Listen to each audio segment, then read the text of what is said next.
फेरि इलेक्सन आयो, जित्यो। आखिर हुन त यही रहेछ नि त। 2/3 सरकार बनाउँदाखेरि पनि यो अवस्था छ भनेदेखि अनि अब आउने चाहिँ नि चाहे त्यो 1/3 होस् कि 5/3 होस् कि 3/3 के मतलब हामीलाई? राष्ट्रपतिले कमसेकम आफ्नो पदको मर्यादा राख्नुको लागि, आफ्नो पद बचाउनको लागि, आफ्नो मान बचाउनको लागि पनि त्यो ओलीजीले पठाएको प्रस्ताव राख्नु पर्थ्यो। केही दिन सर्वोच्चमा पठाउनु पर्थ्यो। हुन त विद्या भण्डारी कम्प्लिटली चाहिँ पोलिटिक्समा एकदम मुस्या हुन्, तर अहिले आए चाहिँ राष्ट्रपतिको पदै चाहिँ खत्तम हुन्थ्यो। अधिकार नभएको कुरा यहाँ भएको छ। उसले यो संसद भङ्ग गर्न हुँदैन। कोरोना होस् कि नहोस्, त्यस बेलामा पक्की मुलुकमा दनदने आगो चाहिँ बल्छ। यो पक्का कुरा छ। त्यहाँ अविश्वासको प्रस्ताव आउँदैछ भने त्यो त देखियो, पक्कै देखियो, तर त्यो त सामना गर्न सक्नु पर्थ्यो। यसरी भाग्ने होइन नि। ओली जस्तो चाहिँ एउटा जस्तो खम्बा जस्तो प्रधानमन्त्रीले चाहिँ नि ओ सामना गर्नु पर्थ्यो।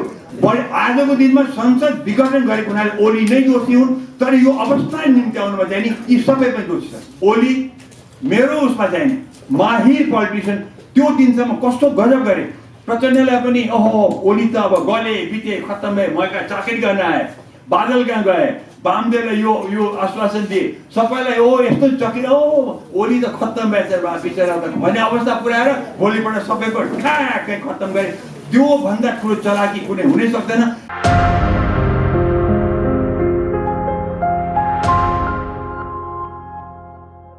फेरि इलेक्सन आयो, जित्यो। आखिर हुन त यही रहेछ नि त। 2/3 सरकार बनाउँदाखेरि पनि यो अवस्था छ भनेदेखि अनि अब आउने चाहिँ नि चाहे त्यो 1/3 होस् कि 5/3 होस् कि 3/3 के मतलब हामीलाई? आखिरमा मान्छेको मन चेन्ज नहुँदासम्म के हुँदो रहेछ? गलत, बिल्कुल गलत। अब ओलीजीले त गलत गरे ठिक छ, तर राष्ट्रपतिको त्यत्रो ठुलो गलत कसरी हो? राष्ट्रपतिले कमसेकम आफ्नो पदको मर्यादा राख्नुको लागि, आफ्नो पद बचाउनको लागि, आफ्नो मान बचाउनको लागि पनि त्यो ओलीजीले पठाएको प्रस्ताव राख्नु पर्थ्यो। केही दिन सर्वोच्चमा पठाउनु पर्थ्यो, जुन पहिले राजा वीरेन्द्रले गरेका थिए। राजा वीरेन्द्र जोसँग अधिकार थियो, राजा थिए, उनले पनि सुप्रिम कोर्टमा चाहिँ यस्तो अवस्था आउँदाखेरि सुप्रिम कोर्टमा सोधेका थिए र सुप्रिम कोर्टको आदेश उनको चाहिँ निर्णय आएपछि आफ्नो काम गरेका थिए। आज विद्या भण्डारीले एक छिनमा पास गरिदिने, आफ्नो सल्लाहकार सुधार हुँदैन। यो त सुप्रिम कोर्टले चाहिँ त्यहाँ सोध्नु पर्ने, सोधे कमसेकम राष्ट्रपतिको मान मर्यादा चाहिँ रहन्थ्यो। तर आज प्रेसिडेन्ट कम्प्लिटली मुसिए। हुन त विद्या भण्डारी कम्प्लिटली चाहिँ पोलिटिक्समा एकदम मुसिया हुन्, तर अहिले आए चाहिँ राष्ट्रपतिको पदै चाहिँ खत्तम हुन्थ्यो। सो यो यति ठुलो गल्ती भएको छ। अब कुरा आउँछ ओलीजीले चाहिँ यो जुन गर्नुभएको छ, अब भइगयो। भोलि चाहिँ नि सुप्रिम कोर्टले अब के गर्छ भन्ने कुरा आउँछ। सुप्रिम कोर्टले अर्को उपाय नै छैन। सुप्रिम कोर्ट कसैको दबावमा छैन भनेदेखि, सुप्रिम कोर्टले विशुद्ध न्याय हेर्ने हो भने, सुप्रिम कोर्टले राष्ट्र हेर्ने हो भने, उसले संविधान हेर्ने हो भने उपाय नै छैन। उसले कुनै हालमा पनि यो संसद विघटन गर्न दिन हुँदैन। किनभने सुप्रिम कोर्टले हेर्छ के भनेदेखि लेटर अफ द ल, संविधानमा के लेखिया छ, त्यो लेखिएको मर्म के थियो, लेख्या र मर्म त्यो बेलाको नेपालको हो। आजको परिस्थिति चेन्ज हुन सक्छ र सुप्रिम कोर्टले गर्दाखेरि लेटर अफ द ल पनि हेर्ने, कानुन पनि हेर्ने, मर्म पनि हेर्ने, तर मुलुक बचाउनेतिर पनि सुप्रिम कोर्टले हेर्नै पर्छ। मुलुक र जनताको लागि हो सुप्रिम कोर्टले काम गर्ने। खालि त्यो लेटरमा के लेख्छ, लेटरमा मात्रै के लेखेको हेर्नु त कुनै पनि लेखनदासले त्यसको निर्णय दिन सक्छ।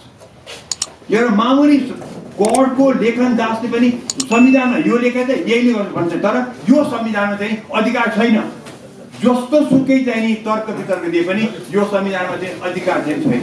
त्यसैले अधिकार नभएको कुरा यहाँ भएको छ र यसमा सुप्रिम कोर्टले कुनै उपाय नै छैन। मुलुक बचाउने हो भनेदेखि सुप्रिम कोर्ट अरू डिसिसन गर्नै सक्दैन। उसले यो संसद भङ्ग गर्न हुँदैन। किनभने गर्यो भनेदेखि अनि समस्या। अब अर्को कुरा के होला, सडकमा जुलुसहरू निस्कियो, सडकमा चाहिँ नि नाराबाजी भएको छ, ठिक छ, आपत्ति छैन। तर कोरोनाको टाइम छ, कोरोनाको टाइम यतातिर पोलिटिक्स गर्दाखेरि चाहिँ कतै कोरोनाले हामीलाई भसक्क नपारोस्, त्यो पनि एकदम महत्त्वपूर्ण कुरा। जुलुस निकाल्ने व्यक्तिहरूले जो दलका नेताहरू छन् जुलुस निकालेको ठिक छ, तर दूरी मेन्टेन गरेर मास्क लगाएर कोरोनाको मर्यादा राखेर कोरोनासँग बसेर जुलुस निकाल्छ आपत्ति छैन। तर मेरो अनुभवमा, मेरो 36 सालदेखिको अनुभवमा चाहिँ नि जुलुसहरू निस्कँदाखेरि तोडफोड हुन्छ। त्यति मात्रै होइन, सुरक्षा कर्मीसँग भिडन्त हुन्छ। अब हेर्नुहोस्, जो सडकमा उत्रिएका छन् पोलिटिकल पार्टीका क्याडरहरू, उनले स्वेच्छाले उत्रिएका छन्। स्वेच्छाले मुलुकलाई कोरोनाले ध्वस्त पार्छ उनले निस्कँदाखेरि, त्यो मलाई थाहा छ। तर त्यो भित्र सुरक्षा कर्मीहरू जो हुन्छ भिडन्त गर्न जानुपर्छ, तिनको के दोष? हामी सुरक्षा कर्मीलाई किन चाहिँ यस्तो चाहिँ समस्या पार्ने? त्यसैले योमा जो सडकमा उत्रिनुहोस् आपत्ति छैन, तर कुनै हालतमा पनि त्यो सुरक्षा कर्मीसँग भिडन्त गर्ने काम चाहिँ नगरिदिनु होला। किनभने त्यो बिचरा सुरक्षा कर्मीहरूको कुनै यसमा हात छैन। उनलाई र उनको परिवारलाई चाहिँ कोरोनाले ध्वस्त पार्ने काम हामी नगरौँ। ती गरिब छन्, तिनलाई सरकारले हेर्नेवाला पनि छैनन्। त्यसैले चाहिँ नि हामी जनताले हेर्न पर्ने छ। र अर्को कुरा तपाईँले भन्छ, जो सडकमा उत्रिएका छन् अलिकति संयम राख्नुहोस्। आखिरमा यो त गएर टुङ्गिन त सुप्रिम कोर्टमै हो। यो सडकबाट आजको दिनमा सडकबाट टुङ्गिने कुरा होइन। त्यसैले धैर्य गरौँ। हामी साङ्केतिक जुलुस निकाल्नु, साङ्केतिक नाराबाजी पनि गरौँ, तर सुप्रिम कोर्टको छिटोमा छिटो चाहिँ निर्णयलाई पर्खौँ। र मेरो विचारमा त्यो निर्णय कम्प्लिटली भन्छ, निर्णयले चाहिँ संसद विघटन गर्न हुँदैन भन्छ। तर त्यसपछि केही गरेर सुप्रिम कोर्टले ओलीकै लाइनमा गएर विघटन गर भन्दैदेखि अनि त्यस बेलामा चाहिँ नि म तपाईँलाई बताउँछु, अहिले कोरोना होस् कि नहोस्, त्यस बेलामा पक्की मुलुकमा दन्दने आगो चाहिँ बल्छ। यो पक्का कुरा छ। त्यसैले सुप्रिम कोर्टले पनि यो कुरा विचार गरेर आफ्नो निर्णय गर्छ। उसलाई मैले गर्न खोजे होइन, इन्फ्लुएन्स गर्न खोजे होइन, खालि भन्न खोजे कि मुलुकको हित पनि हेरेर तपाईँले निर्णय गर्न सक्नुपर्छ। र यो पनि मलाई थाहा छ कि आज तपाईँलाई त्यो गर्नलाई कुनै बाधा छैन कि संविधानमा डाइरेक्टली यो ओलीजीलाई यो अधिकार छैन कि सङ्गठन यो संविधान यो संसद विघटन गर्ने। र इनफ्याक्ट यही प्रधानमन्त्रीले संसद विघटन गर्छन् भनेरै चाहिँ नि यो क्लज चाहिँ नि यो राखिएको छ संविधानमा। र यो अधिकार नदिएको कारण पनि त्यही हो। त्यसैले यो अब ओलीजीले अहिले केही समय पर्खाले के भन्छ, र उहाँलाई यो गरेर क्या कारण के भने उहाँलाई उहाँको विरोधमा नि त्यहाँ अविश्वासको प्रस्ताव आउँदैछ भन्दा त्यो त देखियो, पक्कै देखियो।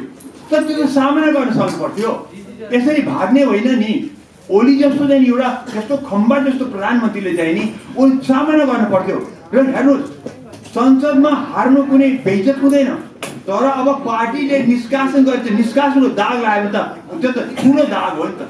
त्यो किन नबुझ्या? त्यो माहिर पोलिटिसियनले संसदमा गएर हार्नु जित्नुमा कुनै ठुलो कुरा छैन। त्यो चाहिँ त इज्जत पनि होइन, बेइज्जत पनि केही पनि होइन, त्यो त चल्तीको कुरा हो। तर अब पार्टीमा जुन यो पार्टी बस्छ त कम्युनिस्ट पार्टीको, उसले त डेफिनेटली चाहिँ अनुशासनमा चल्छ भनेको छ। र त्यो त एउटा निष्कासनै हो। अब ओलीमा चाहिँ यत्रो चार्ज आएर उसले दाग लाग्नु छ त उसले त फेस गरेको हुन्छ नि, फेस गर्नुपर्छ नि। आएको छ भने फेस गर्न सक्नुपर्छ, त्यो पनि नगर्ने। लुसुक चाहिँ अर्को बाटो अपनाउने, जुन बाटो चाहिँ नि मुलुकलाई चाहिँ ध्वस्त पार्ने अवस्थामा गइरहेको। मैले यसको त तर्कै बुझिनँ। त्यही पार्टी हुन्, त्यही मान्छे इलेक्सनमा जाने हुन्, त्यही नेता हुन्, यही अवस्था हुने, यही मान्छेले कोही घुम्ने मेचमा घुमाइरहेर के फाइदा हुन्छ हामीलाई? यो चाहिँ नि मैले बुझ्न सकिनँ के। त्यसैले चाहिँ नि अहिले मुलुक धेरै ठुलो सङ्कटमा परेको छ। र यो पनि तपाईँ बताइदिउँ, यसको चाहिँ नि हामी दोषीहरू हेर्ने हो भनेदेखि कोही पनि यो यसबाट चाहिँ छुटकारा पाउन सक्दैन। कम्युनिस्ट पार्टीको कुनै माथिल्लो तहको नेताले चाहिँ नि यसमा छुट पाउन सक्दैन। यो सबै दोषी छन्, चाहे प्रचण्ड हुन्, चाहे माधव नेपाल हुन्, चाहे झलनाथ हुन्, चाहे जो हुन्, ग्याङ अफ 4 हुन् कि ग्याङ अफ 5 हुन्, 6 हुन्, मतलब छैन, उत्तिकै दोषी छन्। किनभने यो अवस्था ल्याउनुमा यिनी सबै चाहिँ दोषी छन्। बढी दोषी छन् कुरो बढी आजको दिनमा संसद विघटन गरेको हुनाले ओली नै दोषी हुन्, तर यो अवस्था निम्त्याउनुमा चाहिँ नि यी सबै पनि दोषी छन्। प्रक्रियामा यो आजै यो पुग्नुमा पनि दोष छैन। किनभनेदेखि एउटा बताउँ, हरिणलाई पनि बाघले लखेट्दै गयो भनेदेखि एक पोइन्टमा पुगेपछि जब हरिण चाहिँ थाहा छ कि म मर्छु भने परेपछि उसले पनि थाहा छ मर्छु भनेर पनि उसले सिङले चाहिँ बाघमाथि अट्याक गर्छ। र ओलीले चाहिँ घ्याक्दै ग्याङ अफ फोरले घ्याक्दै ल्याएर चाहिँ त्यो भित्तामा पुऱ्याएपछि उसले चाहिँ हरिणले गरासकेर बाघबाट गरेको। तर ओली जस्तो माहिर पोलिटिक्स मैले जहिले पनि ओली जतिको यो राजनीतिको नेपालमा छँदै छैन आजको दिनमा। सबै नेता एकातिर आफ्नो ओली एकातिर आफ्नो ओली नै उसको वर्ष उसकै नै भारी हुन्छ पल्ला भनेको जहिले पनि मैले भनेको थिएँ। र त्यो मैले देखेँ अस्तिको दिनमा जब ओलीजी प्रचण्डको घरमा गए बादललाई भेट्न गए त्यो लास्ट देख्यो ओलीजीको चुलीमा पुगेको राजनीतिक माहिरपन त्यो चुलीमा थियो। जब भोलिपल्ट संसद विघटन गरे त्यो त्यहाँदेखि गन्दराङ गयो। जस्तो प्रचण्डलाई मैले एक जमानामा प्रचण्ड नै भन्थे जब इलेक्सन चाहिँ उनको चाहिँ पक्षमा जान आँटेन राति 2 बजे चाहिँ उनले चाहिँ म मान्दिनँ भने उनी चकनाचुर भएका थिए। ओली मेरो उसमा चाहिँ माहिर पोलिटिसियन त्यो दिनसम्म कस्तो गजब गरे। प्रचण्डलाई पनि ओहो ओली त अब गले बिते खत्तम भए मका चाकरी गर्न आए बादल कहाँ गए वामदेवलाई यो आश्वासन दिए सबैलाई यस्तो चक्री ओली त खत्तम भएछ बिचरा भन्ने अवस्था पुर्याएर भोलिपल्ट सबैको ठ्याक्कै खत्तम गरे। त्यो भन्दा ठुलो चलाकी कुनै हुनै सक्दैन। यो त राजा महेन्द्रले गरेको कुरा जस्तै हो। बताउँछ मलाई जब राजा महेन्द्रले पुसको जो 17 साल गरेका थिए नि त्यस बेलामा सुवर्ण शमशेर राजाको नजिक थिए। सुवर्ण शमशेर चाहिँ कलकत्ता जानु थियो र सुवर्ण शमशेर कलकत्ता जानु थियो कुन दिन हो र त्यो सुवर्ण शमशेरलाई राजाले चाहिँ अब अलि माया गर्ने के भन्ने तिमी कहिले जाने कलकत्ता भनेर सोधे। सरकार म चाहिँ पुसको कति गर्थेँ होइन काम गर्नु त गइहाल्न भने उसलाई 7 दिन अगाडि भगाइदियो। बिपीले चाहिँ नि अनि बिपीको चाहिँ नि पुसको कति 2-3 दिन अगाडि चाहिँ नि एक गतेको उसले बाहिर जान्थ्यो नेपाल काठमाडौँ बाहिर जानु थियो। राजाले के भन्यो त्यो दिन त खराब छ तिमी नजाऊ त्यो दिन त्यो पर्खन भनेर कति माया गरेर देखाए भोलिपल्ट खत्तम भयो। यो यहाँ ओलीले पनि एक्ज्याक्टली त्यही गरेको। मैले पनि त्यो दिनसम्म ओलीजी माहिर पोलिटिसियन भोलिपल्ट जब संसद विघटन गरे चकनाचुर पारे आफ्नो इज्जत पनि गए नेपाललाई पनि एकदम ठुलो सङ्कटमा पारे। त्यो अवस्थामा के भने के चाहिन्छ के सोध्दैन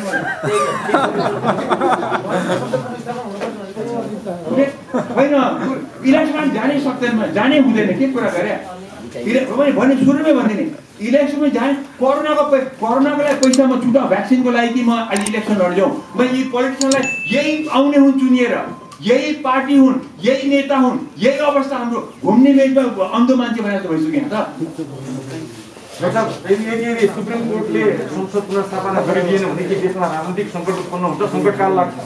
सङ्कटकाल त कुनै पनि लाग्दैन। अब ओलीजीको हातमा के छ भनेदेखि या त उनले चाहिँ सुप्रिम कोर्टले भनेको कुरा मानेर खुसुक्क चाहिँ नि सन्यास आगिने सन्यास लिनुपर्छ सबै। अब अब ओलीजीको चाहिँ नि पोलिटिकल करियर त धेरै छैन न त यिनीको यतापट्टि इच्छाका पनि प्रचण्ड छ अब सबै सन्यास दिनै पर्छ किनभने अब युवालाई छोड्नुपर्छ। अब यिनीहरू चाहिँ यो जसले यो हाम्रो यो अवस्था ल्याए मञ्चमा उपस्थित सबै आदरणीय नेतृत्व सबै सञ्चारकर्मी मित्रहरू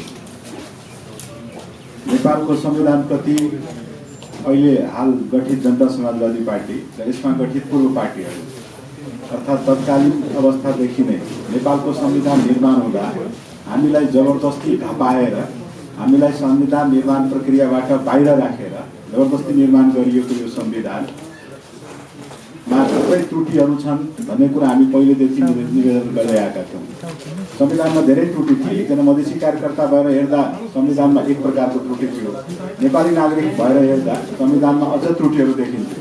तर यो संविधान उत्कृष्ट छन् धेरै राम्रा छन् भन्नेहरूले झुटैका ख्याति गरिरहेका थिए। यथार्थ के रहेछ भने यो संविधानमा हुँदै नभएका कुराहरू यो संविधानको त्यो हुँदै नभएका धाराहरू उल्लेख गरेर यो संविधानले नै प्रतिनिधि सभाले नै निर्वाचित गराएका एकजना राष्ट्रपतिजीले आफ्ना प्रधानमन्त्रीको प्रधानमन्त्रीको सल्लाहमा संसद विघटन गरिदिए। आश्चर्य त के लाग्यो भने यसका सबै दोषी रहेछन्। खास गरेर प्रचण्डजीहरू पनि दोषी हुनुहुँदो रहेछ, नेपाल कम्युनिस्ट पार्टी पनि दोषी थियो, नेपाली काङ्ग्रेस पनि दोषी थियो र ओलीजीले त त्यो दोषको ठिकै लिनुभयो। नेपाली काङ्ग्रेस कहाँ दोषी थियो भने पछिल्लो 3 वर्षदेखि कानमा तेल हालेर प्रमुख प्रतिपक्षी पार्टी हामी पनि छौँ तर प्रमुख प्रतिपक्षी पार्टी कानमा तेल हालेर सुतिरहेको थियो र उसले कुनै कुकृत्य देखेन। कुनै कुकृत्यको बारेमा ओलीजीको कुकृत्यको बारेमा टर्कारो रूपमा सडकमा आएर उसले विरोध गरेको अथवा संसदमै कुनै तार्किक विरोध गरेको नेपाली जनताले हेर्न पाउन सकेन। नेपाल कम्युनिस्ट पार्टी त कहाँसम्म दोषी थियो भने पछिल्लो 3-4 महिनादेखि सबैलाई थाहा थियो यो सनकी प्रधानमन्त्री, यो बौलाहा प्रधानमन्त्री, यसले कहिले पनि आफ्नो पद जोगाउनको लागि उनी नैतिकहीन काम गर्न सक्छन् र उनीले गर्दै आएको अभ्यास अर्थात् उनको सिफारिसमा राष्ट्रपतिजीले चाल्दै आएको कदम फेरि सदर गर्लान् भनेर सबैलाई थाहा हुँदै पनि ओलीजीको विरुद्धमा प्रचण्डजीसँग 90 जना सांसद, 87 जना सांसद, आज अविश्वास प्रस्ताव, भोलि यो समितिमा के भन्छ प्रश्न सोधिने, भोलि त्यो समितिबाट कारबाही गरिने भन्ने जस्ता कुराहरू हल्ला भिजाइराख्नुभयो, तर आँट गर्नु भएन। हिजो मात्र उनको एउटा समितिले, नेपाल कम्युनिस्ट पार्टीको एउटा समितिले सिफारिससम्म गरेको छ कारबाहीको। त्यो फेरि अब कहाँ कति बाधित र विवादित होला त्यो आफ्नै ठाउँमा छ। नौटङ्की कहाँसम्म भएको रहेछ भने ओलीजीले संसद विघटन 11 बजे गर्नुभयो, 10:50 सम्मान्य सभामुख समक्ष एउटा अर्कै निवेदन गएको रहेछ, यो प्रचण्डलाई प्रधानमन्त्री बनाऊ, यसलाई अविश्वासको प्रस्ताव लगायौँ भनेर। अब त्यो नौटङ्की हो कि सही हो त्यो त सीसीटीभी क्यामेरा देखेर, दक्षिण दरबारका क्यामेराहरू देखेर थाहा पाउने कुरा हुन्। यस्ता कुनै एउटा पार्टीको अन्तर्द्वन्द्वका खातिर नेपाली जनताले शहादत दिएर परिवर्तन गरी ल्याएको एउटा यो व्यवस्थालाई धरापमा पार्ने नियोजित षड्यन्त्र चालिँदैछ। जनता समाजवादी पार्टी यो असंवैधानिक हो, यो पश्चगमनकारी हो, यो तपाईँलाई देशलाई ठुलै दुर्घटना निम्त्याउने एउटा बौलाहापन हो, कुनै सनकीको सनक हो भनेर हामीले भनिसकेका छौँ। तसर्थ यो संसद विघटनको कुरा असत्य हो, कसैको सनकले संसद विघटन हुन सक्दैन। रह्यो वैशाख 17 गते निर्वाचन, 27 गते निर्वाचन, त्यो निर्वाचनको लागि जनता समाजवादी पार्टी सदैव तयार छ, कुनै निर्वाचनबाट हात बटाएर त भागेर होइन। तर त्यो निर्वाचन हुँदैन आफ्नै पार्टीको महाधिवेशन गर्न नसक्नेहरूले भोलि सिङ्गो देशमा प्रतिनिधि सभाको चुनाव गराउँछु भनेर ढिपी खस्नु हुँदैन। अबको कदम भनेको सम्माननीय सभामुख समक्ष छ। श्रीलङ्कामा पनि यस्तै कदम आएको थियो, श्रीलङ्कामा यसरी नै संसद विघटन गरिएको थियो, तर सम्मानित संसदले आफ्नो अधिकार प्रयोग गरेर सभामुखले संसद बसाएपछि संसद जीवित रह्यो। त्यहाँको सम्मानित सर्वोच्च अदालतले पनि पछि त्यसलाई के भन्छ सदर गरिदियो। त्यसरी नै हाम्रो निवेदन त के छ भने सम्माननीय सभामुखज्यूले आफ्नो अधिकार प्रयोग गरेर, सार्वभौम सत्ता सम्पन्न संसदको अधिकार प्रयोग गरेर, नेपालकै संविधानको धारा 103 को 2-3 की धाराहरू प्रयोग गरेर अविलम्ब संसद बोलाउनु पर्दछ, विशेष संसद बोलाउनु पर्दछ र त्यो विशेष संसदको जानकारी मात्र गराउने हो राष्ट्रपतिजीलाई, उनीसँग अनुमति लिनु पर्दैन, जानकारी मात्र गराउने हो। र संसदले गरेका ती निर्णयहरू, संसद सार्वभौम सत्ता सम्पन्न संसदले अगर आफ्नो विघटनको घोषणा गर्छ भने हो तत्क्षण विघटित हुने हो, आफू जीवितै रहेको घोषणा गर्छ भने ऊ जीवितै रहने हो, आफू त्यो संसदले आफू प्रधानमन्त्री फेरेको घोषणा गर्छ भने प्रधानमन्त्री फेरिने हो, उसले संविधान संशोधनको घोषणा गर्छ भने विधिको तरिकाले संविधान पनि संशोधन हुने हो। तसर्थ संसद गठित छँदैछ, संसद छँदैछ भन्ने भान दिनको लागि पनि सम्माननीय सभामुखज्यूले संसदको बैठक अविलम्ब बोलाउनु पर्दछ। यी र यस्ता सब नौटङ्कीहरू बन्द गर्नुपर्दछ। नेपालको इतिहासले हिजोको त्यो पुस 5 गतेको दिनलाई सदैव कालो दिनको रूपमा सम्झिरहनेछ। र यस्ता कुकृत्य गर्ने सम्माननीय प्रधानमन्त्रीजीले अब डाक्टर सुन्दरमणिजीले भने जस्तै अब राजनीतिबाट सन्यास लिए हुन्छ, उनी राजनीतिबाट सन्यास लिएर अब अवकाश प्राप्त गरे हुन्छ, उनी 2-4 महिना अझ प्रधानमन्त्री रहन पाऊँ, अझै राम्रा चिल्ला गाडीमा चढ्न पाऊँ, सुख सयल गर्न पाऊँ भन्ने एउटा बौलाहापन र एउटा सनकका खातिर सिङ्गो देशलाई धरापमा पार्न सकिन्न। हामीलाई धेरै पहिलादेखि थाहा थियो, हामीले त भन्दै आएका थियौँ। तर नेपाल कम्युनिस्ट पार्टीले बुझ्न नसकेको कुरो, उनी एकजना अपराधी व्यक्तिलाई दण्ड गर्न सक्ने जानकारी हुँदाहुँदै पनि एकजना अपराधी व्यक्तिलाई संरक्षित गरिरह्यो।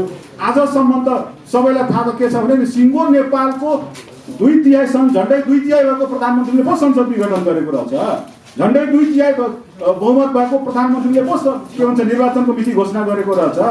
यी सब गलत हुन्। यसका विरुद्ध प्रतिवाद गर्न जनता समाजवादी पार्टीले त आफ्ना सारा पार्टी पङ्क्तिलाई निर्देशित गरिसकेको छ। आम जनतालाई पनि हामीले आह्वान गर्छौँ, हामी आन्दोलनमै छौँ। यो त सम्मानित सर्वोच्च न्यायालयप्रति हाम्रो विश्वास छ। न्यायालयका ढोकामा पनि थुप्रै रिट निवेदनहरू परेका छन्, न्यायालयले यसका अन्तिम निरूपण गर्लान्। तर न्यायालय भन्दा पनि राजनीतिक निर्णय एक प्रकारको तपाईँलाई ठुलाउँदो रहेछ। मैले 3टा बाटो भने, एउटा बाटो भनेको न्यायालयको निर्णय, दोस्रो बाटो भनेको संसदले आफै पुनर्स्थापित भएको अथवा गठित नै रहेको भान दिनको लागि सम्मानित के भन्छ सभामुखज्यूबाट विशेष अधिवेशनको आग्रह गर्नुपर्दछ। र तेस्रो यस्ता गलत कदमको विरुद्ध प्रतिवाद गर्न आम नेपाली जनता सडकमा सदैव तयार रहनुपर्दछ। प्रतिनिधि सभाको विघटन र मध्यावधि निर्वाचनको नीति घोषणाको सिफारिस को सन्दर्भलाई लिएर ठुलो नयाँ एउटा माहौल सिर्जना भइरहेको छ। नयाँ गम्भीर प्रश्न हाम्रो समूह अगाडि देखिएको छ। निश्चय पनि जनताबाट निर्वाचित प्रतिनिधि सभाको 5 वर्षको अवधि नपुग्दै विघटन हुने कुरा दुःखद विषय हो। हामी त्यसलाई सही लिएर सक्दैनौँ। तर त्यो कुन परिस्थिति, कुन कारणले प्रतिनिधि सभाको विघटन हुन पुग्यो, यो कारणहरू भित्रै बसेर हामीले बदलेर हेर्ने, बुझ्ने, विश्लेषण गर्ने, मनन गर्ने गर्नुपर्छ। झन्डै 2/3 बहुमतको नेकपाको सरकारले राष्ट्र निर्माणको अभियानमा अगाडि बढाइरहेको थियो। समृद्ध नेपाल, सुखी नेपाली निर्माण गर्ने अभियानमा निर्माणका प्रशस्त आयामहरू, जनतासँग सरोकारका, जनताका सुविधाका, समृद्धिका आयामहरू थप्दै लगिरहेको थियो। 13वटा इन्डिकेटर सूचकहरूमा सुधार आएको। कति विषयमा त हामी दक्षिण एसियामा नै कोभिड नियन्त्रण गर्नेमा हामी दक्षिण एसियामा सबैभन्दा सफल छौँ। समृद्धिको अभियानमा पनि हामी अगाडि बढिरहेका छौँ। आर्थिक वृद्धि कहिले पनि भएको थिएन। 7% राष्ट्रिय आय, त्यो अवस्थामा हामी पुगेका थियौँ। यो कोभिडले सताइरहेको बेलामा पनि झन्डै 5% हाराहारीमा राष्ट्रिय आयको अवस्था छ। हामी अगाडि बढिरहेको अवस्था थियो। तर यसलाई हामीले दुर्भाग्य मान्नुपर्छ, नेपालको राजनीतिको दुर्भाग्य मान्नुपर्छ। यो अहिले मात्रै होइन, हामीले 15 सालदेखिको इतिहासलाई हामीले हेऱ्यौँ भने पनि प्रधानमन्त्रीहरूले कति समयमा बाध्यतावश पनि उनीहरूले आन्तरिक र बाह्य समस्याहरू झेल्दै आइरहेको, प्रतिनिधि सभा, संसद विघटनको निम्ति बाध्य भएको अवस्था हामीले देखिरहेका छौँ। अहिले सम्माननीय प्रधानमन्त्री केपी शर्मा ओलीले पनि बाध्यतावश यो दुःखद खालको कारबाहीलाई अगाडि बढाउनु पर्यो। पार्टी भित्रै रहेका केही नेताहरूका कारण उहाँहरूले सरकारले गरेका कामको कुनै पनि समयमा जस नदिने, अगाडि बढ्न नदिने, खुट्टामा अल्छो मात्रै राख्ने, हलो अड्काउने, गोरु पड्काउने, जति बेला पनि बाह्य आक्रमण सहन सजिलो हुन्छ, आन्तरिक आक्रमण गाह्रो हुन्छ। किन भन्ने आउला, तर नेपालको राजनीतिमा सबै पार्टीहरूमा यो छ। नेपालको राजनीतिक इतिहासलाई हेऱ्यौँ भने धेरै अगाडिदेखि यस्ता षड्यन्त्रहरू चलिरहेको छ। अहिले ओली सरकार पनि त्यो षड्यन्त्रको शिकार बनेको छ। बाध्य भएर उहाँले यो एउटा दुःखद कडा कदम चाल्नु पर्यो।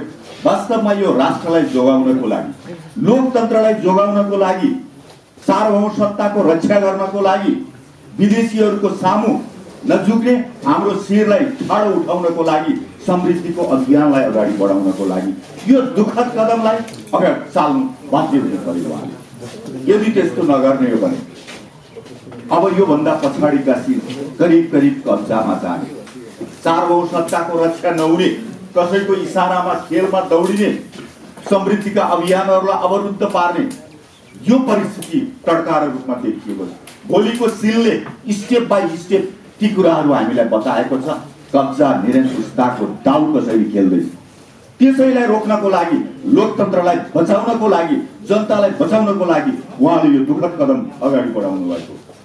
अब यो संवैधानिक छ कि छैन भन्ने विषयमा संविधानले बताएको छ, यो त प्रधानमन्त्रीको विशेष अधिकारको कुरा हो। संविधानको धारा 85 ले त्यही कुरा किटान गरिदिएको छ। संविधानको धारा 76 को 7 ले यही विषयलाई प्रधानमन्त्रीले विघटन गर्न सक्छ भन्ने विषयलाई किटान गरिदिएको छ। प्रधानमन्त्रीले यो संसदको जुन विघटन गर्नुभएको छ, यो ताजा जनादेशको लागि, लोकतन्त्रमा ताजा जनादेशको आवश्यकता छ। यदि धमिलो आयो, प्रश्नहरू कतैबाट उठ्यो भने जनताको बीचमा जाने कुरा त लोकतान्त्रिक प्रक्रिया हो। यो संविधानले दिएको संवैधानिक प्रक्रिया हो। संसारमा चलिआएको, जता पनि जुनसुकै लोकतान्त्रिक समाजमा चलिआएको प्रक्रिया हो। त्यही प्रक्रियालाई ताजा जनादेशको लागि उहाँले अहिले यो एउटा कदम अगाडि बढाउनु भएको छ। श्रेणिक रूपमा हेर्दा यसले हामीलाई सङ्कट पारे। म पनि एउटा सांसद हो, 3 वर्ष पनि भएको छैन। म प्रतिनिधि सभाको सदस्य निर्वाचित भएर आएको। मलाई पनि 5 वर्ष पुगोस्, मेरो कार्यकाल यति काम गर्नुपर्नेछ भन्ने मलाई पनि लागिरहेको थियो। तर मलाई अहिले त्यो भन्दा पनि ठुलो कुरा भनेको राष्ट्र हो, जनता हो, संविधान हो, लोकतन्त्र हो, त्यसको रक्षाको निम्ति उहाँले गरिरहनु भएको छ। यहाँ कति साथीहरूले व्यक्त गर्नुभएको छ, उहाँहरूले सुन्नै नसकिने, भन्नै नसकिने, राजनैतिक शब्दकोशभित्र एउटा नैतिकवान मान्छेको शब्दकोशभित्र व्यक्त गर्न नसकिने खालका शब्दहरू पनि मैले यहाँ सुने प्रधानमन्त्रीज्यूलाई भने। तर मलाई लाग्छ राजनैतिक शब्दकोशमा यस्ता फोहोरी शब्दहरू हुँदैन। म त्यस्तो शब्दहरूलाई उहाँको स्तर के हो त्यही शब्दले बताए, म त्यति मात्रै भन्छु। उहाँको उद्देश्य के हो त्यही शब्दले बताए, हैसियत के हो त्यही शब्दले बताए। म ती शब्दहरू प्रयोग नगर्नु, तपाईँहरू सबैले सुनिबस्नु भएको छ। तर हामी ढुक्कसँग यति कुरा भन्न सक्छौँ, राष्ट्रलाई जोगाउनको लागि यो एउटा दुःखद कदमलाई अगाडि सार्नु पर्यो, लोकतन्त्रका लागि अगाडि सार्नु पर्यो। ताजा जनादेश प्रश्न उठ्यो, साहसी मानिसले आफ्नो नैतिकताको लागि उठेका प्रश्नहरूको जवाब दिनुपर्छ ताजा जनादेशबाट। त्यसैको लागि यो अगाडि बढेको विषय हो। म यति नै कुराहरू राख्छु। धन्यवाद। वैशाखको गति 17 गते र 27 गते 2वटा चरणमा चुनाव गर्ने कुरा गरेको छ। निर्वाचन हुन्छ, हामी निर्वाचनमा जान्छौँ, फेरि पनि हामी जनादेश प्राप्त गर्छौँ। हामीलाई यसमा कुनै चिन्ता छैन। अलिकति अप्ठ्यारो त महसुस भएको छ, खुसी त जनताको बिचमा अहिले जे भइरहेको गतिविधिहरू छ, सरकारलाई काम गर्न नदिइरहेको, बाहिरबाट भन्दा पनि भित्रैबाट हो। अघि नै ग्याङ अफ 4, ग्याङ अफ 5, 6 भन्नुभयो, त्यही ग्याङबाट हो सरकारलाई काम गर्न नदिए। मान्छे पछि, परिवार पछि मिडिया तयार गरेको छ, अनि त्यो मिडियाबाट भए नभएका भ्रमहरू फैलाउने काम गरेको छ, षड्यन्त्र गरेको छ, चरित्र हत्या गर्ने काम गरेको छ, हुँदै नभएको अफवाहहरू फैलाउने कामहरू गरिरहेको छ। त हामी यो कुरा जनताको बिचमा लिएर जान्छौँ। जनताहरू सचेत हुन्छ, बुद्धिमान हुनुहुन्छ, अलिकति मेहनत बढिरहेको छ। झुक्क्याउने होइन, होइन मान्छे बिछेको जुन त्यो मिडिया ल्याउने अधिकार चाहिँ के ओली सरकारले दिएको हो कि विपक्षले दिएको हो? हामीले आफूले चाहे जस्तै गरेर सामाजिक प्रक्रिया अगाडि बढ्दैन, बिचमा अवरोध आउँछ। हामीले चाहँदै नचाहेको डिजास्टर आउँछ, चाहँदै नचाहेको कोरोना आउँछ। हाम्रो गन्तव्यलाई, हाम्रो उद्देश्यलाई केही बिचमा अल्मल्याउँछ। तर हामी सकेसम्म त्यो उद्देश्यलाई जनताको बिचमा स्पष्ट पार्छौँ। फेरि पनि हामी सुधारको बाटोबाट, फेरि पनि हामी जनताको हितको बाटोबाट हामी अगाडि जान्छौँ। जनतामा मिल्छौँ, हाम्रा कार्यकर्ता छन्, नेताहरू छन्, एकदम स्थापित लामो समय अगाडिदेखिको पार्टी छ। जनतामा जनताको विश्वास प्राप्त गरेको नेता कार्यकर्ताहरूको ठुलो पङ्क्ति छ। त्यो पङ्क्तिले जनतालाई विश्वास गर्छ, जनताको पक्षमा काम गर्न हुन्छ भन्ने मलाई लाग्छ। यसरी दाबी गर्दै गर्दा नागरिकता हाँसिरहेका छन्, जबकि प्रतिपक्षले सरकार ढाल्न खोजेको भए संसद विघटन गर्नु स्वाभाविक हुन्थ्यो, मानिन्थ्यो। तर आफ्नै दलभित्र सहमति नहुँदा संसद विघटन गर्ने अनि त्यसपछि लोकतन्त्र रक्षाको लागि, समृद्धि अभियानको लागि भन्दा जनताले पत्याएनन् नि नेताज्यू। यो दुःखद कुरा हो। तपाईँले भन्नुभएको प्रश्न सही प्रश्न हो, म यसमा विमति राख्दिनँ। मैले भनिहालेँ, आन्तरिक षड्यन्त्रका कारण यो एउटा समस्याहरू आएको हो। यो हामीले यसलाई स्वीकार गर्छौँ, एकदमै ठुलो। बाहिरी त्यति ठुलो आक्रमण होइन, बाहिरकोले त चाहने स्वाभाविकै हो नि। तर आन्तरिक रूपमै खिचातानीहरू, आन्तरिक रूपको एकदम गर्नै नहुने खालको तल्लो दर्जाको षड्यन्त्रको कारणले यो परिस्थिति आएको हो। हामी जनताको बिचमा जान्छौँ, बढी मेहनत गर्नुपर्छ। ठिक छ, जनताले जे जनादेश प्राप्त गर्नु दिनुहुन्छ हामीलाई, हामी त्यसलाई स्वीकार गर्छौँ। हामीलाई विश्वास छ जनताले फेरि पनि हामीलाई अवसर दिनुहुन्छ। यहाँले समृद्धि अभियानको कुरा गर्नुभयो होइन? समृद्धि अभियान त अब त पूर्ण विराम लाग्यो नि, किनकि समृद्धिको लागि छुट्याएको बजेट त निर्वाचनमा लगानी गर्नुपर्ने भयो। अर्को कुरा, यहाँले समृद्धि र लोकतन्त्रका लागि पटक पटक त्यो शब्द उच्चारण गर्नुभएको छ। समृद्धि र लोकतन्त्रका लागि नेपालको व्यवस्थापिका संसद बाधक भयो, त्यही भएर विघटन गरियो। जवाफ लियो, परिणाममा त्यही भन्नु पर्यो।